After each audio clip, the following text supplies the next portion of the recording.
Hello, class. Welcome to an introduction to ethics. And today we're looking at a text by Bradley Thames, who is from Ashford University in Minnesota.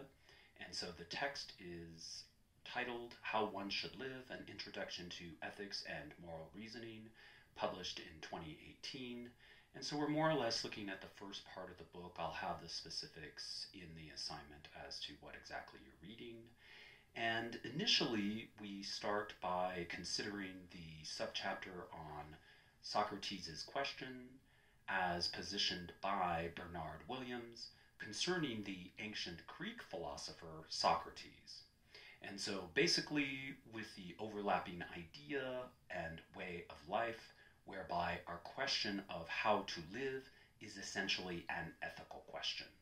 So in other words, if we're asking ourselves how it is, what's the best way we should live, we have to remember that that's simultaneously an ethical question and thus a philosophical question as well. And so Thames deftly reminds us about the ways in which we consider situations like, for instance, a politician taking bribes, or how, for instance, a head of a corporation might hide illegal activities to profit themselves, or, for instance, a terrorist group beheads an innocent person, or in an everyday sense, if a friend is dishonest to us in critical ways. So with such examples, we usually feel that something is wrong. And so also, from an environmental perspective, we might feel angry with illegal dumping of waste in rivers or oceans. We see these activities as immoral or morally problematic or ethically problematic.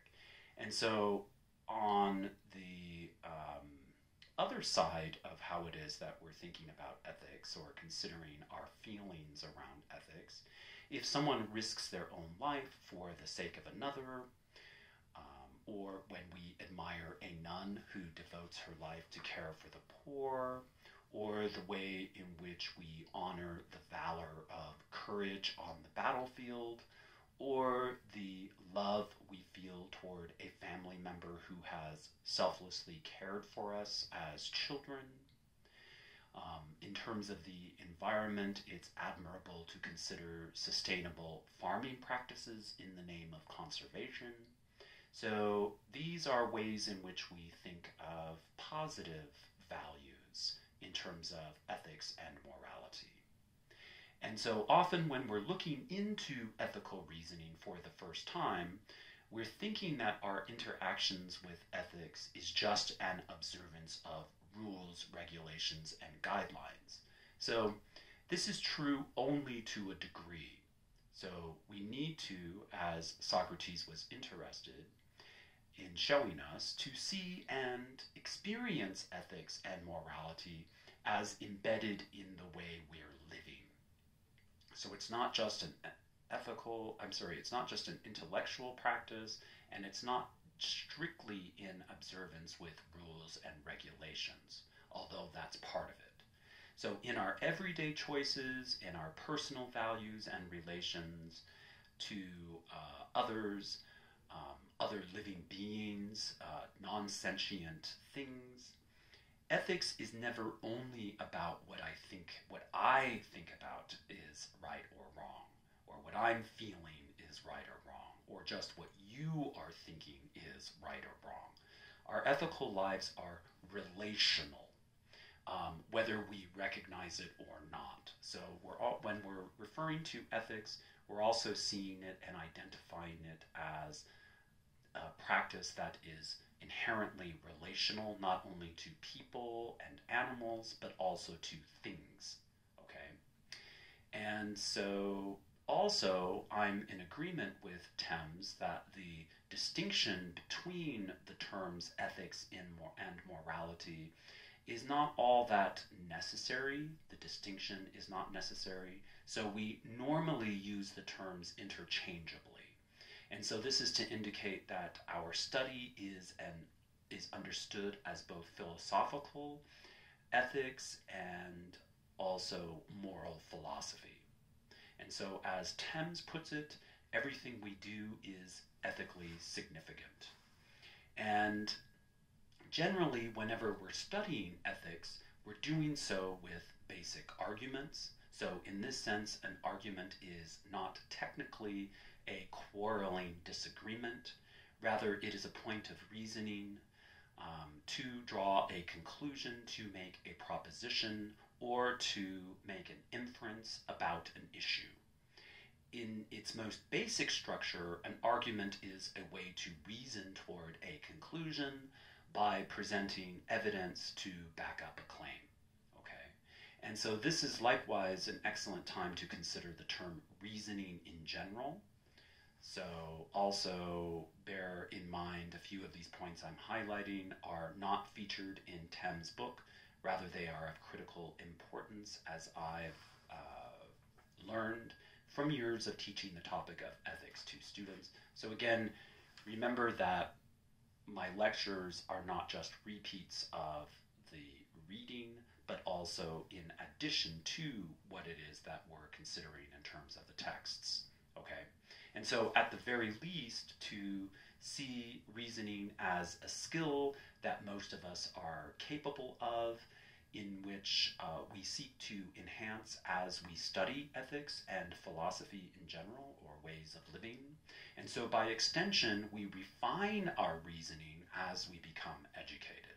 So that's one of the goals of becoming educated, is refining our reasoning and positioning it so that we're seeing that our reasoning is becoming better over time, right? Which is to recognize that we usually consider our reasoning capacity to be natural, yet good reasoning is not always natural, which is why we wish to become educated, so as to refine our reasoning along with our moral reasoning, moral and ethical reasoning. So initially, we need to acknowledge that our reasoning is a way in which we organize our knowledge of the world. So, for example, to consider points of reasoning, one thing causes another. This is up and this is down. 5 times 3 equals 15. A square has 4 sides, and so forth. So there are rules and laws that we utilize to govern such knowledge, or to consider such knowledge. Then when it comes to ethical reasoning, we need to then look deeper into our reasoning to see connections that we're not ordinarily used to paying attention to with regard to how it is that we feel about what is right or wrong. In this sense, we're paying close attention to such emotional skills as empathy, and whenever we combine our reasoning with feeling and emotion, which we do when we are ethical and moral, we're experiencing and utilizing our conscientiousness, not to be mistaken with sheer consciousness. Therefore, conscientiousness is what we in ethics technically reference as a type of capacity we have known as moral and ethical reasoning. So this is of critical importance, because you need to recognize that conscientiousness is a very special type of reasoning, and that very special type of reasoning is what we are bringing to the forefront when we are ethical and moral. So all of this is to additionally highlight that whenever we have a feeling for the rightness and wrongness of situations, we are conscientiously engaged with our relation to things, people, and events. So with this clarification, we need to include the point that because we're referencing emotional states does not automatically entail that there is no right or wrong answers. So one misinterpretation there is to consider that if we are including the value of our emotional states, oftentimes students are thinking that this then makes the way in which we're considering ethics to be purely subjective, okay? or that there's no right or wrong answers, or that morality or our philosophical skills are just an interpretation, or that we're all different and morality is subjective. It's just a matter of what I personally interpret as right or wrong. This is very common. This is a very common point of view that we are working to dislodge ourselves from, okay? So to identify this emotional distinction is to identify our shared objectivity, okay? So emotional states, the way in which we feel emotionally about our ethical and moral lives, has a corollary to objective values. So our shared conscientiousness for what's right or wrong in our lives, and the actions and choices that are right and the actions and choices that are wrong for ourselves and other people. So then, to move on to Thames' subchapter on ethical reasoning, he introduces the term dialectic. So we need to be sure to see this as a technical term, and that also has added meaning that we might, and I'm not 100% sure if we'll do so, cover later on in the semester, an added meaning to this term dialectic, okay? So in other words, this is not the only way in which we're understanding dialectic. This is Thames' way. So for Thames, he recognizes the term dialectic as what the 20th century philosopher John Rawls called a type of reflective equilibrium. So in other words, we are ethically dialectical whenever we are discerning our conscientious balance between abstract judgments of value. So we might see the term abstract in the context of ethics here as a reference to the general theory or theories of how we designate something as good or bad. So we'll touch more on the specific ways to consider the use of the word theory or the term theory in a minute when we define the term normative ethics. So be careful here to see this use of theory in ethics as a reference to what we call normative ethics, and I'll describe what that is in a few. So the term abstract should also be a reference for Thames to the reasonable judgments we make ethically. Okay, with the term judgment, let's also dislodge ourselves from a common opinion that we somehow shouldn't be judgmental, since to make a judgment is to simply consider the ways in which we're understanding and evaluating a situation as A, comprehensible, and B, as good or bad ethically. And also, too, another thing to point out is that when we're thinking of a theory, we're also considering how something is explained. Oftentimes, students think of a theory as something that is not proven or something like that, so you want to get away from that impression of what a theory is as well.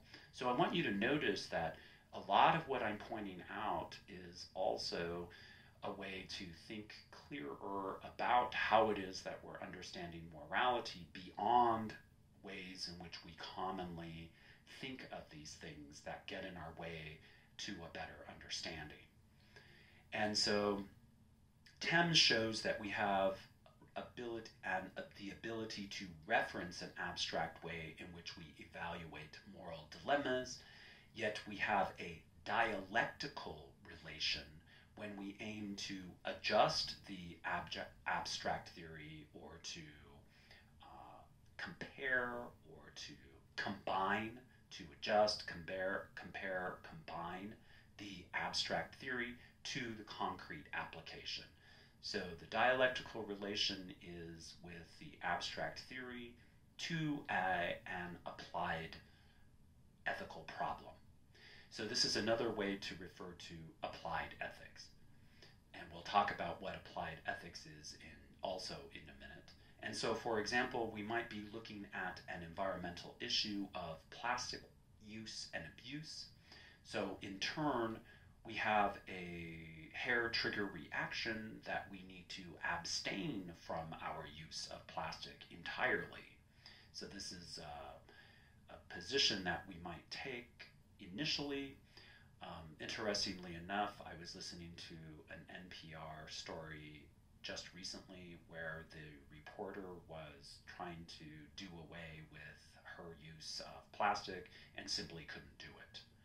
And so we need to see that plastic use is everywhere. And everywhere I look right now, there is some form of plastic in our environment. And so this is an abstract way of understanding the problem that is not clear on how it is that we should think about and consider our use of plastic. And it's also not very realistic. Okay, so in other words, we have to adjust our impression or our abstract theory to the applied situation in order to get this dialectical relation that Thames is referring to. So this would be classified as the concrete part of the dialectical process to recognize the realistic features of our use of plastic, for instance. And so the abstraction would involve our implementation of a specific theory by which to determine what should be done to access our ethical actions and choices thereof. So Thames suggests that upon application of the abstract theory to the concrete issue, we might come to areas of contradiction, as we just did with the plastic example. So we'll need to determine if the theory utilized is the best one to apply. So in other words, we have bad theories, but then we also have good theories. And so the good theories are what we look at, but we also look at bad theoretical approaches too in this class, and how to modify that so that we could have a better sense of what we're doing ethically, the choices that we're making. And so this is where we would need to acquire greater flexibility with our ethical knowledge and framework to conscientiously reason in a direction toward the good. This is where Thames recommends that our use of a theory should be consistent and properly applicable. If it is not, this could expose gaps in our reasoning. So we'll do that, right? We'll look at ethical theories and we'll see, are these applicable to the situation, or do we need to modify our understanding of the theory in order to apply it to a realistic situation? So then Thames refers to practical reasoning, whereby we see practical reasoning, whereby we see this in relation to our everyday lives and also our conscientious reasoning, given that this isn't exactly the same as the type of reasoning we use to figure out a math problem. So like when we're looking at, for instance, mathematics and logic, that's a type of reasoning, but we're making a distinction when we're considering our ethical lives in order to see that the type of reasoning we use when we are ethical has to do with what we term as conscientiousness, not to be mistaken for consciousness itself. We have to be conscious in order to be conscientious, but you don't want to make that mistake, because there's a distinction there. And so again, practical reasoning could also be another way in which we refer to morality as well. Involves determinations and choices we make in terms of ethical values. So for example, the kinds of choices I make when I'm deciding what I should eat or what I should drink are not just about personal taste, as we normally assume. There's a vast network of people who we rarely meet or see or think about who bring us this food, not to mention the animals and resources at stake with every dietary decision we make in terms of such things as agricultural resource management, fair employment practices, exploitation and waste, the list goes on. So whenever you're making a choice to eat something, you are simultaneously involved in a relation with animals, networks of people, objects, resources, the waste of those objects, resources, so on and so forth. So the list goes on and on. And so right now, we're not going to look at Thames' subchapter on who's to say, other than to note that our ethical choices are rarely just our ethical choices are rarely just for us to decide personally. In other words, it's not just about how it is that we consider morality personally. Most of our ethical choices go far beyond subjective determinations and are distinguished from what is known as ethical relativism. So this is a topic we'll look at in depth a little later, and this is corollary to what we often term subjective ethics, okay? Or just who's to decide, we're all different. Those sorts of points have to do with what we're thinking of in terms of ethical relativism, and we're going to be addressing that in this class. And so let's finish up by looking at only the very first part of Thames' subchapter on the landscape of moral philosophy, where we have three ways with which we generally divide the study of ethics and morality. So this is going to be really important in terms of questions that I ask. So we have three ways in which we consider morality and ethics and classify them in a philosophical sense. So one classification is the way in which we study meta-ethics. Another classification is normative ethics, and yet another classification is applied ethics. So with meta-ethics and normative ethics, these are what we want to recognize as the more abstract ways in which we understand ethics as a study in philosophy. And the most abstract here is what we term meta-ethics. So in this category, meta-ethics is the most abstract type of study, and here's where we look less into what we should or shouldn't do, and more into the mechanics of ethical study. For instance, asking ourselves, what is ethics to begin with? What is subjectivity versus objectivity? What exactly is goodness? Is ethics linguistic? Is ethics real? And so not only do we ask these kinds of questions, we also seek help and ways to answer these questions as well. So we're not just asking the questions, we're also working on developing answers to the questions.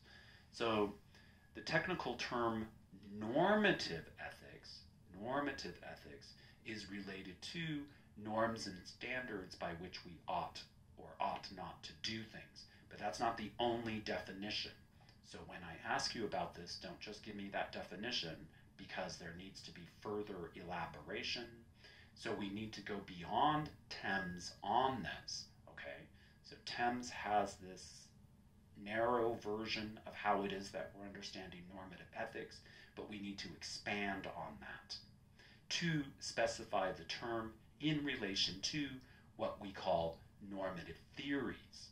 So this is to indicate the ways in which philosophers theorize and often offer reasonable explanations and justifications in order to determine what we should or should not do in the context of an applied issue. So, in other words, the way in which we are looking at normative ethics is as an explanation by way of a theory that is offered by a philosopher to determine what is right or wrong to do. Okay, so that's the definition I'm looking for there with normative ethics. And then with applied ethics, this is the most practical, everyday way in which we understand ethics. And so with regard to applied ethics, this type is the most concrete we look at. And this is a way that we are applying the abstract normative theory to actual issues, such as pollution, resource allocation, abortion, capital punishment, the death penalty, so on and so forth. And so the way in which we're understanding these three types of study are also ways in which we classify our study of ethics and combine the three in order to gain a better understanding and feeling for what we're doing when we're understanding ethics in this class, to study it and also as a way of life. So thank you, and